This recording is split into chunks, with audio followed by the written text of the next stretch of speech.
They laughed when 17-year-old Maya, daughter of the old janitor, offered to fix the rusting prototype engine a team of engineers had failed to revive for a decade. But when she rolled up her sleeves and did the impossible, their laughter turned to silence, and then to stunned admiration. What happens next? Let's start the story.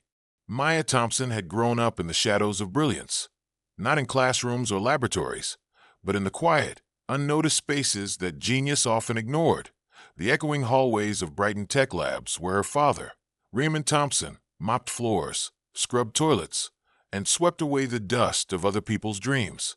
Every day after school, Maya waited in the storage closet turned break room while her father worked long shifts as the building's janitor.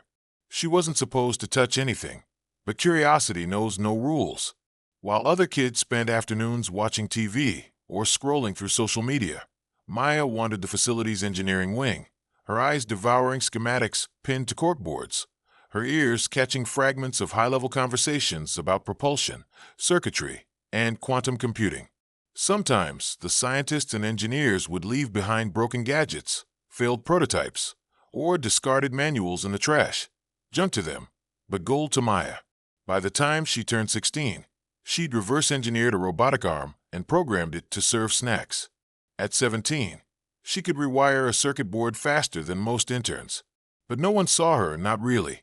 To them, she was just a janitor's kid. So when she walked into Lab 4B that summer afternoon, called in by accident when her dad forgot his phone and Maya offered to deliver it, she didn't expect to become the center of anything. She only paused out of instinct, her eyes catching sight of a commotion near the back, where several engineers circled a hulking, dust-covered engine unit. The words Project Helios were stenciled across its side, faded but still legible. Whispers about the legendary project had floated through the building for years, a revolutionary energy engine built by a now-defunct division intended to power entire cities cleanly and endlessly. It had failed spectacularly and lay dormant for 10 years.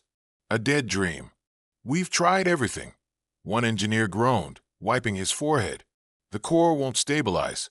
Something's wrong with the initial relay sequence, but the diagnostics are corrupted." "It's a fossil," muttered another. "Might as well be scrap metal." Maya couldn't help herself. She stepped closer, eyes scanning the exposed circuitry. "You might need to reroute the capacitor bridge," she said softly. Silence. Heads turned. A tall, bespectacled man, clearly the lead, arched an eyebrow. "Excuse me." Maya hesitated. I think the capacitor bridge is misaligned with the flux gate. That would destabilize the core on startup." A snort, then a laugh. "Who are you?" another engineer asked. "Let me guess, new intern?" "No," someone else interjected. "That's the janitor's daughter. She just delivers phones." Laughter spread like wildfire. "Right," said the lead mockingly. "Because if we, engineers with multiple PhDs, can't fix it, the janitor's kid can?" More chuckles. One woman even clapped sarcastically. Maya's cheeks burned, but her chin didn't drop. "Just let me try," she said quietly. "What's the harm?" The lead engineer crossed his arms, clearly enjoying the spectacle. "Fine," he said. "You've got 5 minutes. Impress us, genius." A heavy silence fell as Maya approached the engine. Her heart thudded. She'd studied this machine for years, through discarded documents and whispered legends. She knelt beside the access panel and, with steady hands, flipped it open.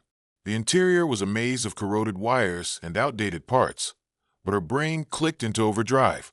Her fingers danced from relay to circuit, her eyes narrowing as she followed the logical threads others had missed. "You're disconnecting the cooling buffer," one man asked incredulously. "She's going to fry the whole board." But Maya didn't answer. She traced a faulty connection, identified a feedback loop, and adjusted a microtransformer with surgical precision. Then, with a soft breath, she pressed the ignition. At first, nothing. Then whir. The room held its breath. A faint hum grew stronger. Lights on the panel flickered green. One by one, dormant systems sprang to life. The core pulsed, stabilized. The engine roared, then settled into a deep, steady rhythm. Alive. "Impossible," someone whispered. "That can't be." She did it. another murmured. She fixed Helios. The lead engineer stepped forward, stunned. How did you know what to do? Maya stood, brushing dust from her jeans. I listened. I read. I watched. No one ever thought I was paying attention, but I was. The silence that followed wasn't mocking, it was reverent. In a place that had always looked through her, Maya had finally been seen. Word spread like wildfire. Within hours, executives were called. Scientists wanted to interview her. Reporters lined the sidewalk. But Maya wasn't interested in fame. She only wanted a seat at the table, one where her voice mattered. Brighton Tech Labs offered her a full scholarship and a position on the engineering team. She accepted on one condition: her father would never scrub another floor. Raymond Thompson now wore a lab coat, supervising maintenance techs with pride. His daughter, once mocked for daring to speak among engineers, was now leading the resurrection of the most ambitious energy project of the decade. And every time someone asked how she'd done it, Maya just smiled. All I ever needed, she said, was a chance.